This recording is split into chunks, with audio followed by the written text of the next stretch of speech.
Hey everybody, it's Tommy Canelli and welcome back to Before the Lights podcast, the show that tells you how they made their mark. This week, we're going to do something, a kind of a retro throwback type of deal. And I've pulled off the shelf the extra 5 for the actors. Being that they're not talking right now due to the strike, I figured I'd give you some bits and pieces from 7 of them from previous shows. They include Dwier Brown, who played John Kinsella, Kevin Costner's father, in Field of Dreams. Joseph D'Onofrio from A Bronx Tale and Goodfellas. Liz Mikel, who played Mama Smash on Friday Night Lights. Joey Oglesby from Friday Night Lights and 1883. Jack Gill, a Hollywood stuntman. Eric Nielsen, who is in 1883, and Brad Leland, better known as Buddy Garrity from Friday Night Lights. Enjoy these interviews.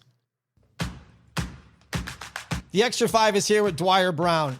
Dwier, on the book that we talked about in the other episode, you also did a book tour, and I understand that your son went with you. What was that like, touring with your son and promoting your book?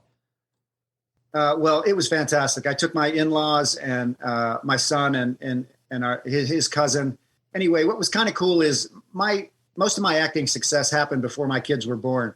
So they don't really think of me as this actor. I did a lot of theater stuff that they're privy to. But anyway, my son was 15 when we decided to do this, when I wrote the book. And he was, kind of like in that most difficult time you have with your dad, at least in my experience, when you're trying to be a man yourself. And so you have to sort of make your dad kind of not very smart and, you're going to show him and all that stuff. So we were a little bit in that phase, although he was not nearly as bad as I was.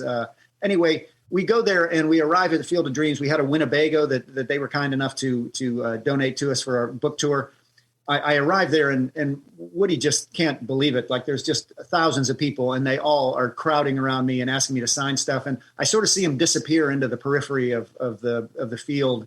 And I'm just taking request after request and selling my book and, having catch with Kevin, getting interviewed by Bob Costas. And I always feel him kind of on the periphery watching, and I was curious what was going on with him, because we'd kind of had this tenuous, difficult little section with each other. And so we finally go home at the end of a long day and we're getting ready. We're going to get up at 6 a.m.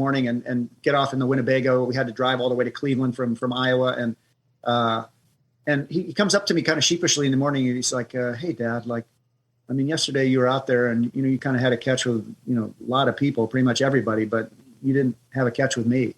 And oh my gosh, I was just like, I said, Woody, no problem, man. Tomorrow morning, crack of dawn, let's go out there before anybody's out there and let's just have a catch for as long as you want. And it just meant so much to me because I know when I was at that age, being emotional or vulnerable with my dad would have been the last thing in the world I would have wanted to do. And for him to have had the courage to just, say, hey, Dad, that hurt my feelings a little, or, I felt a little left out yesterday. And so we went out there and we just, we had a catch for, 30 minutes and we threw batting practice to each other and we just had a great time. And then suddenly the little league teams arrived and I had to be John Kinsella again. But I just felt so grateful that he asked and that I was able to, kind of recognize that this was a moment. And it remains one of my great experiences there at the field. That's a great moment. 2010, Ghost Whisperer as Jeff Dunning. What was it like working on that and also working along Jennifer Love Hewitt?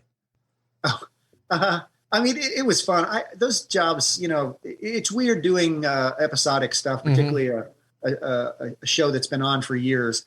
Because, you really are kind of jobbed in. They want you to do what you did at the audition and get the heck out of there and all that stuff. And I always tried to make myself comfortable. I would get to the set as early as I could. I'd try to joke around with some of the crew so that I would just feel a little more a part of a larger, freight train that's moving that I'm just, trying to board for a couple seconds and then jump off of. So, but she was super nice. That to me was always such a gift when the lead in a show would take the time to introduce themselves, welcome you to the set, try to make you comfortable, make some small talk, just to give you a chance to settle in and relax so you can do your work. and Jennifer was one of those people, and I worked with several who weren't that way, who would do their close up and then they'd leave. And so you'd have to do your scene with them with a script supervisor reading off of a board, that kind of stuff. And I vowed that if I ever got in that position, I would always, do my part, do whatever I could to make the people coming in feel comfortable. Cause it's kind of it's a difficult little hump, and it's not something you ever get trained for. You're trained for the acting part, not for the business part or the little rejections, the little knives, the little cuts of rejection you get every day. The Extra 5 is here with Joseph D'Onofrio. You like to cook. I like to cook. My understanding is you have a love of sausage and peppers. Is this true? Yeah, I love sausage and peppers. I like my sausage crispy, but. All right. I like peppers and eggs. You like sausage and peppers. What are a couple of the dishes that you enjoy cooking? I like making Italian wedding soup. Ooh, there is a different one. I'm a soup guy. I love making lentil soup, matzo ball soup. I make great meatballs, I'm told. Chicken cutlets, hamburgers, whatever. I just love cooking. Italian wedding soup, you make that in like 25 minutes, not even.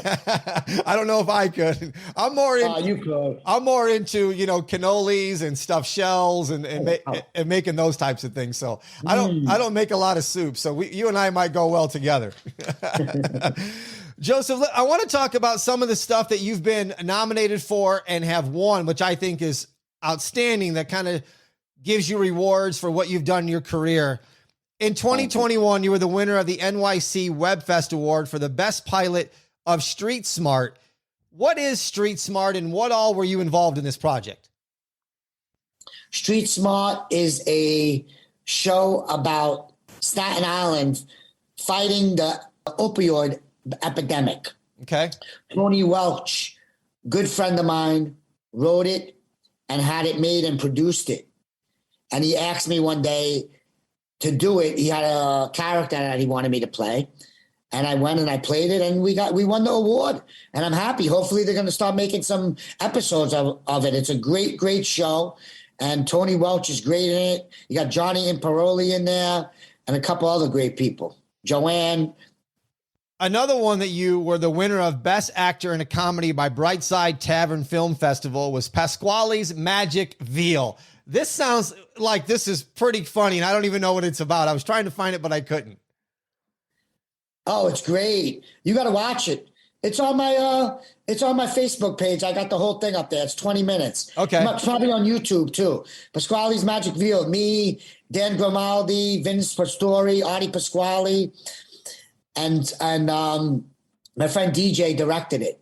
We did it in one day in the city. It was such a great time. It's about a couple that's getting married, and they go to the priest. Dan Grimaldi plays the priest, and I eat this veal, and after I eat the veal, I go into a trance, and anything I say, it's like I tell the truth. I can't lie. So he tells my wife, my soon-to-be wife, ask him anything you want, ask him anything you want. And she asks me all this stuff. And then it's a fun ride. I mean, you should watch it. You'll like it. People seem to like it. It was a fun thing. Thank you. You are welcome. I'm definitely going to find it now and take a look at it. 2016, you were the winner of the lead actor and best actor in a short film, Hide the Sausage. What was this project about? Oh, that was another great project with Joseph De Benedetto. Wrote it and directed it. It was about this guy, Eddie, who got out of prison, and he had buried a box of money in his father's house.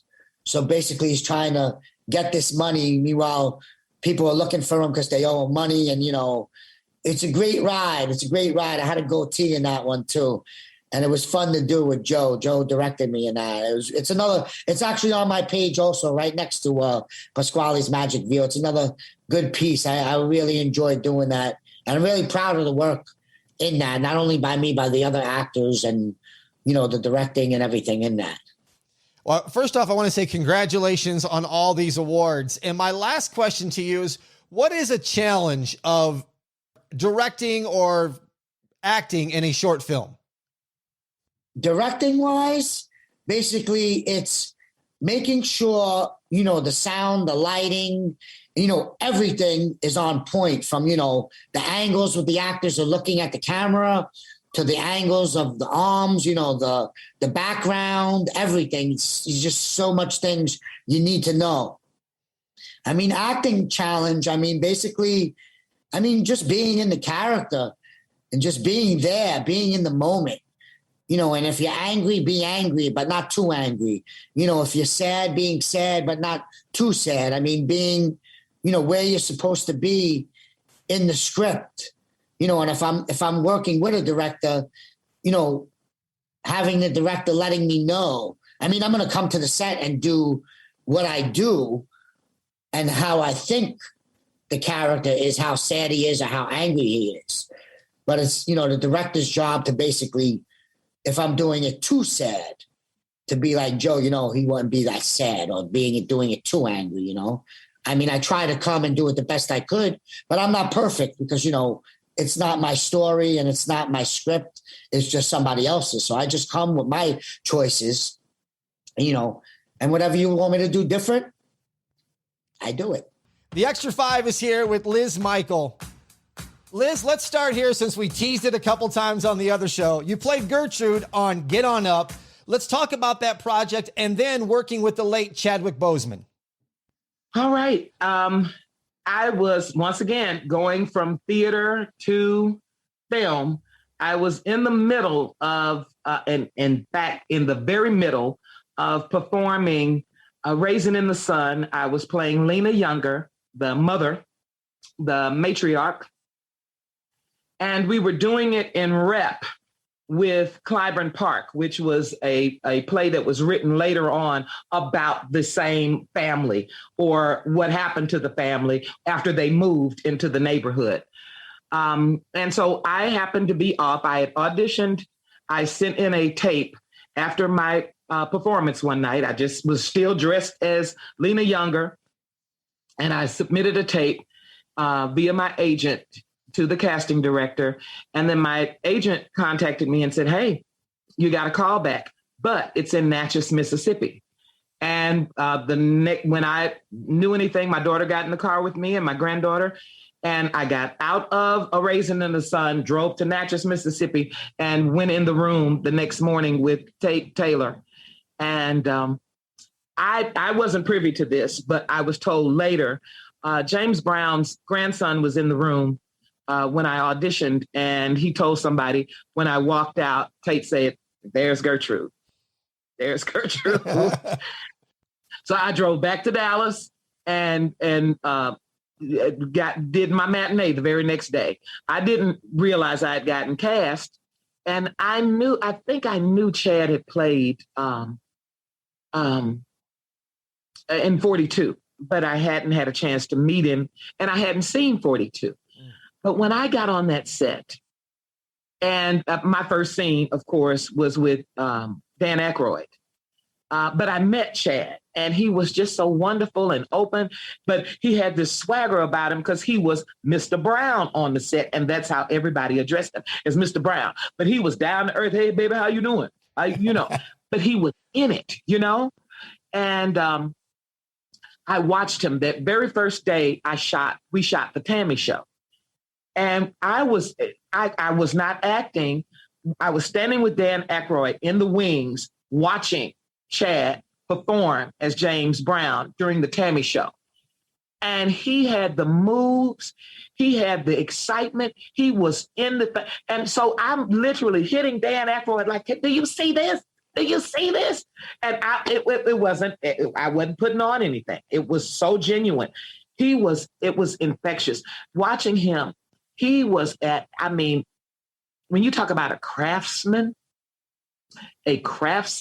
as a young actor, I'm watching him taking notes. And then just spending time with him in the makeup trailer. I remember us talking about theater. We connected over theater. The same thing I did with James Earl Jones.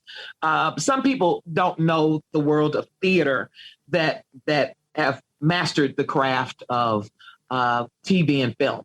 But some of us who are based out of theater, we have a love for it that, it just surpasses all. So we bonded over theater and found out we knew some of the same people in the makeup trailer. And I asked him, I said, how does it feel?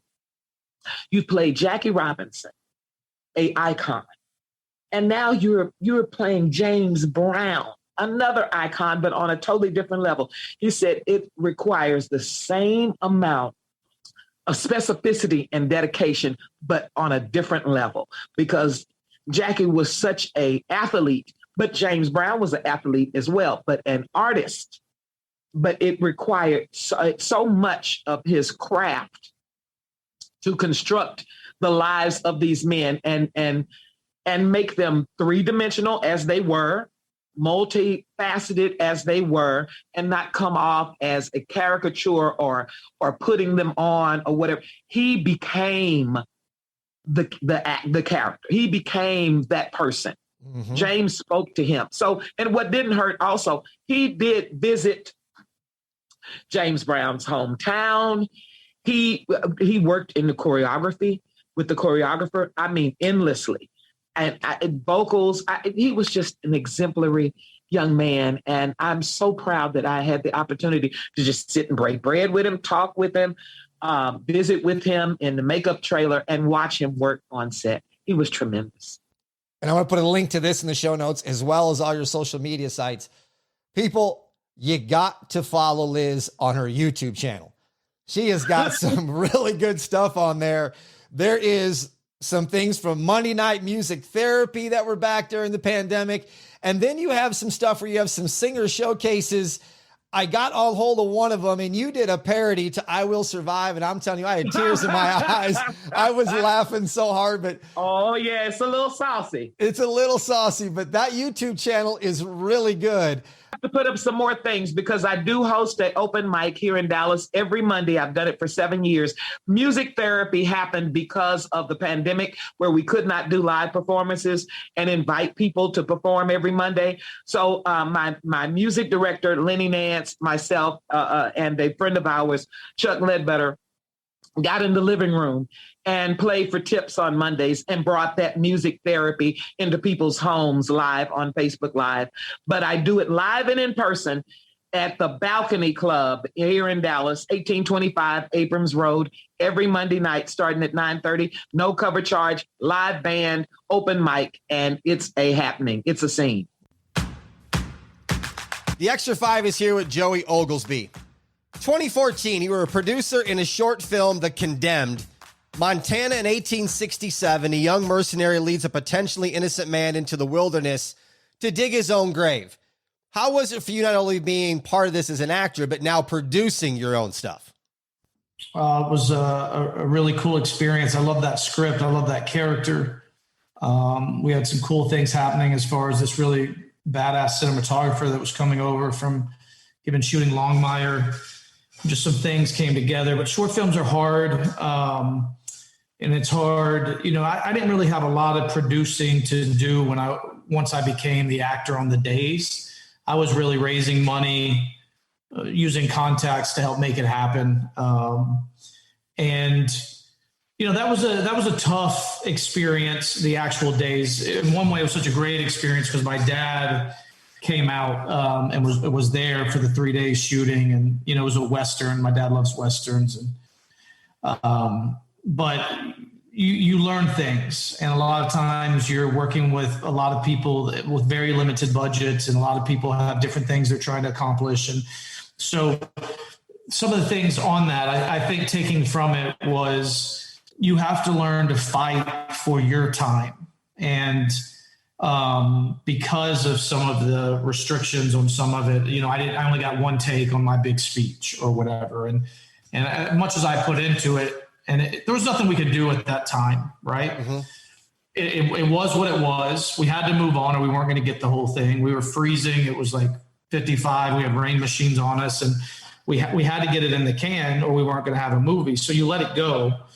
But when you look back and you put your effort into it, and you realize, and what you take from it is, and you take more of this when you're a producer, is that I have a little bit more say here, and being aware that, hey, because I have this major speech in this film that is everything the film is about.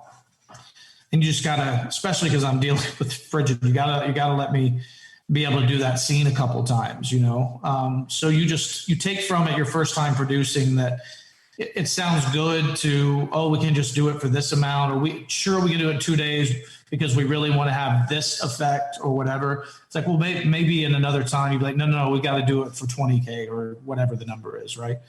So I'm proud of that. I think it's a good short film, but I learned a lot on it. And one of the things I've struggled with is that I admire in other actors is them being able to kind of step up and say, no, this is what I need. This is what I have to have for me to get my art done. Because sometimes you do, it sounds a little ridiculous, but sometimes you do feel a little bit like a set piece more than people realize, because there's so much going on these. Now, I didn't in that. I was valued a lot. The director, Jared, was terrific. He's a great writer, great director.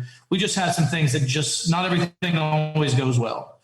And we ran into that, and I learned a ton from it. But, that's kind of what I took from it. Who is Joey Oglesby outside of being an actor? Well, I didn't know this because I was planning on only being an actor. But my dad got sick. I had some kids, and I ended up back in Texas, and I found out that I love being an entrepreneur. Mm. And I think it's made me a better actor because there's not so much pressure on the financial aspects of acting anymore. And I think I'll look back and when we do another podcast, or when I do some other podcasts, and say, that was a really cool thing, having that pressure off of, I have to get this, allowed me to take different things that maybe led me to some different opportunities. So I'm an entrepreneur. I'm a dad. I would say I am, I'm active in the things I care about. We talked about in the other thing, empathy and making sure that people, like this bar I own, we use part of our, we have a program where we're feeding the homeless and helping out with the homeless, because, people are drinking beer, that's kind of a luxury, although they did shut us down. So I guess it wasn't too much a luxury during COVID, but there's some things on a lot of them that I really care about, that I try to put some time and energy into. I love the kids here in, I call them kids, but the people that work for me in Waco. I love the just dynamic individuals that are trying to do things in life. I love the energy of it. And then I'm a sports fanatic. I have season tickets to the Mavs, even though I'm an hour and a half away. I watch all the Dallas teams, Baylor. I went to Baylor, and now I'm back in Waco. So we're dominant at sports right now. And I play basketball 3 or 4 times a week. So it's really sports, kids, not in that order. Sometimes sports, kids. I have an incredible wife that's just so talented in fashion, and worked out in LA for a while, now has stores here. So my life is very busy, and I'm just really thankful I have a pretty good life. The Extra 5 is here with Jack Gill. Jack, in Fall Guy, you rode a motorcycle on the edge of a bridge rail. If you would, can you recall what that stunt was like? Well, I was doubling Lee Majors on Fall Guy, and they had said they wanted to do this stunt where you wheelie on a bridge rail. And so they said, do you think you can do it? And I said, I know I can wheelie. I don't know how straight I can wheelie, but let me try it. And so I put a tape line down on the street, and I practiced wheeling on this tape line that was only about 6 inches wide for almost 8 hours till I could do it consistently enough that I felt confident that I could do it. Now, the bridge railing that we were on, it was about 25-foot drop to the dirt on the left and about a 6-foot drop on the right to the cement. So I figured if I'm going to fall, I got to fall right. I can't go left because left is the big drop. And the day that we got out there to do it, it was windy. And so I went to the director and said, we've got to wait between gusts, for me to get up on the rail, because the wind makes a big difference when I've got the front end up in the air. And he said, okay, fine. And it just kept gusting and kept gusting and kept gusting. And so we shot other parts of the sequence until later in the afternoon when the wind had died down a little bit. And then he said, okay, let's go out there. And then it was great. And I wheelied all the way across the bridge railing. Luckily, I didn't fall off on the right or the left, but we only did one take of that. That was it. And after I got to the other end, I was sweating bullets, and I felt pretty happy at the other end. How long was the rail? It was about 50 yards long. It's a pretty long rail. I mean, the good part about it is that I was always putting my right leg out a little bit. Your right leg's a little more weight, so the more you put your right leg out, the more it leans right. So I was trying to keep myself from going left at all. I figured if I bounce off this thing and go to the ground, I'm just going 6 feet to the right. But it's still very dangerous. If you went left, you'd probably survive it, but you wouldn't like it. Your brother, Andy Gill, is also a stunt coordinator. How much work do you do together? A lot. I mean, we stay together a lot. I brought my brother in the business about 2.5 years after I got in the business. He came in on Knight Rider when I was the stunt coordinator and the second year director and doubling David Hasselhoff. When I brought him in, he was just so helpful for everything that we're doing, because I needed somebody that knew motorcycles like I did, because he raced just like I did. And we have been together ever since on all the Fast and Furiouses and all the movies I've done. I've always been together, and we kind of work as a team. And the great part is we can bounce ideas off each other, and we know each other so well that we don't really have to talk a lot. We just kind of know what's going on. And to this day, we're still together. Is there a movie or a show you've done years ago that you think has a chance to be redone and brought back?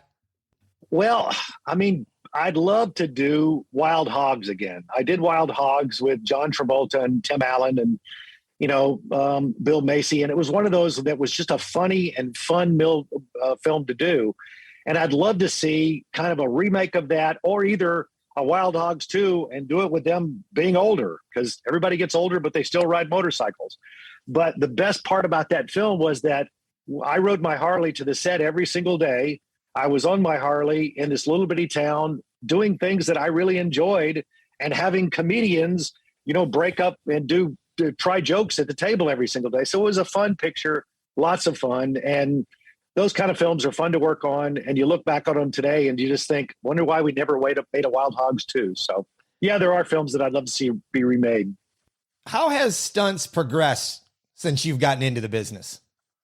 Drastically. It's gone through the roof, because, we've now incorporated a lot of computer generated things that help us a lot. We've got wires that we used to have really, really, thick wires to carry somebody that we couldn't paint out.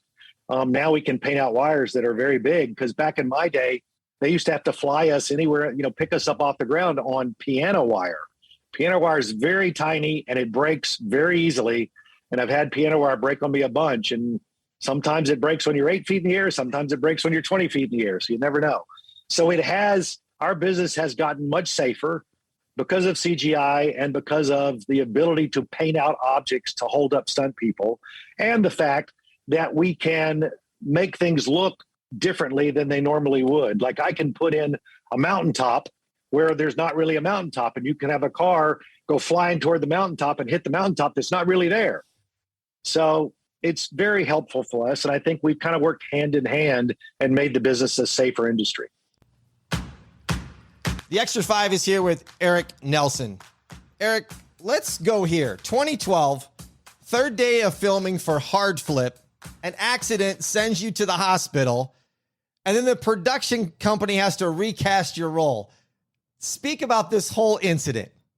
Man, this was tough for me because at the time, skateboarding was my life. I was hardcore into skateboarding, and I was, at the skate park all the time. And so I was living this life, and then I get cast in this skateboarding movie, and they needed an actor who could ride a board. And so I just, was checking all the boxes, and I'm so excited. They fly me to San Diego to go shoot this movie, and we're filming. Day 1 goes great. Day 2 goes great. On day 3, there's this party scene, and my character is one of the guys that doesn't drink, and they're always like trying to get him to party with them and drink and what have you. And in one of the scenes, the character's supposed to throw this beer at me, and I'm supposed to turn in time to move out of the way.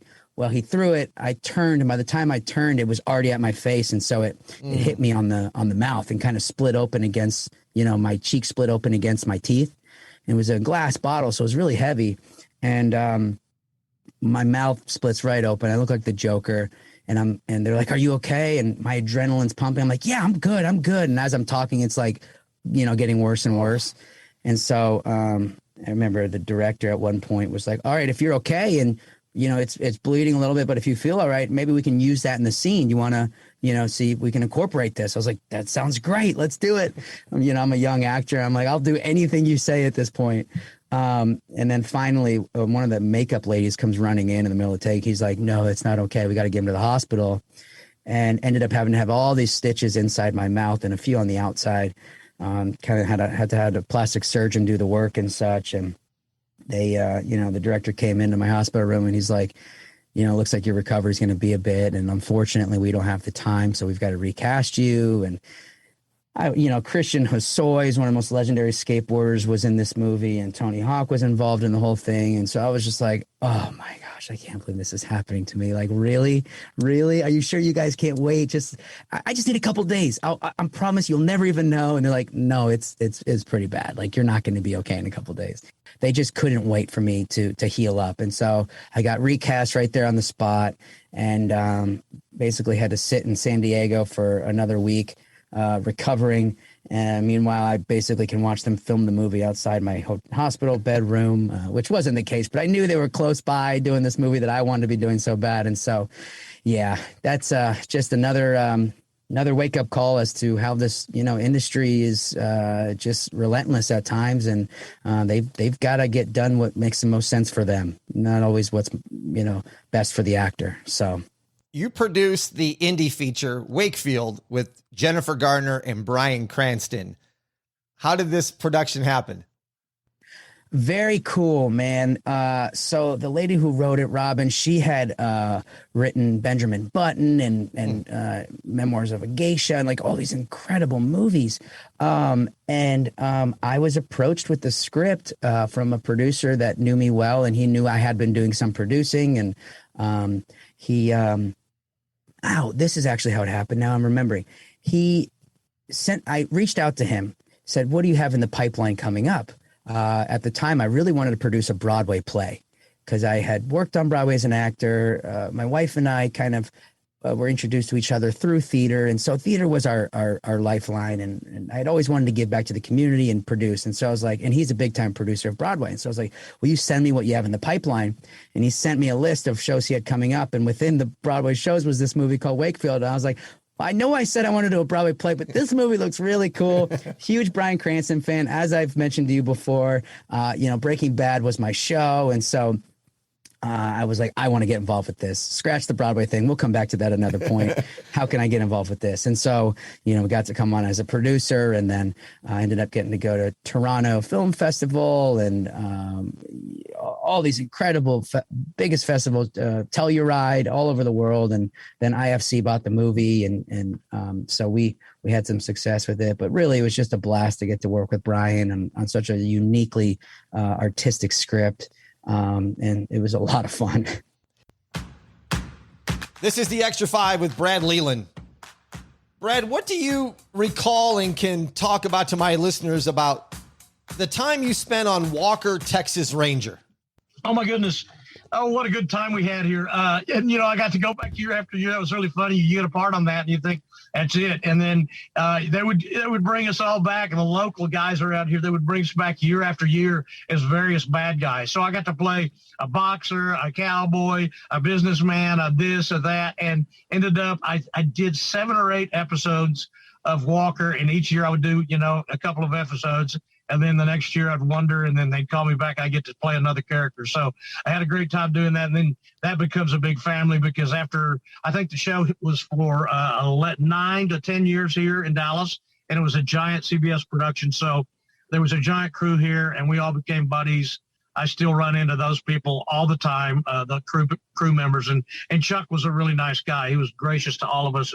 And they had a lot of great guest stars that came in from LA. So it was a fun experience to live here and get to go back year after year as different characters on Walker.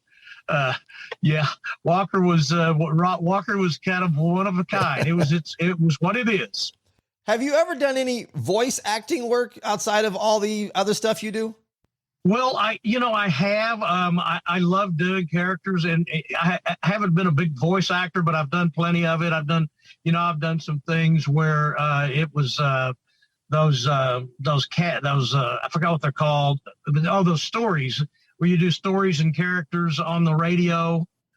It's skipping my mind around what they call them, but I've done a few of those, and I've done a few commercials where I played a character or had some, strange voice or whatever. So it's always fun to do them. It's not my forte, and I don't do too many of them, but yeah, over the years, I've definitely done them for sure. It's always fun to try a new accent, It's strange for people, though, if suddenly Buddy Garrity sounds like, this guy. I mean, who is this guy? I don't know where he's coming from. I mean, who? And no, that's not the same guy. It couldn't be the same guy over there. That is awesome. What is the importance of theater for actors? I think that all of us who are actors, that's where the craft, that's where the training is, Tommy. That's where the craft is learned. And it is a craft. Anybody can learn it. It's something that you practice. It's something that you learn. Are you born with a certain amount of talent? Yes. But is it about talent? No, it's about learning how to do it. And there's a certain thing that we learn how to do in the theater, and that's be actors. And that doesn't change, even though it's in front of a camera. It's a film or it's a television show. There's different techniques involved, but it's still inhabiting that character, using those same techniques we learn in the theater, the vocal techniques, how to be a good listener, how to actually just embody the character and do all the background work. He's got a backstory, and there's a lot that's going on inside when you're acting, and I think that it's more about living. We have to sort of learn how to find a character or find those emotions in ourselves. What are these emotions? What are these actions? What are these verbs? Most importantly, what are the verbs? What are the verbs in what's happening here? What is the action? And once you find that, then it's kind of like a game again, it comes out of your body and it's not forced, and it doesn't even look like you're acting. It's really hard to do. I don't know how many times I've done it when it seemed natural, but that's what we try for. And I think that's where the training in the theater is very important and intense. And I think the greatest actors in the world, most all of them started in the theater, I think. That's going to do it for this episode of Before the Lights. I want to pay a special tribute to Dwier Brown, Joseph D'Onofrio, Liz Mikel, Joey Oglesby, Jack Gill, Eric Nielsen, and Brad Leland. Until next time, everybody, I salute a chin chin.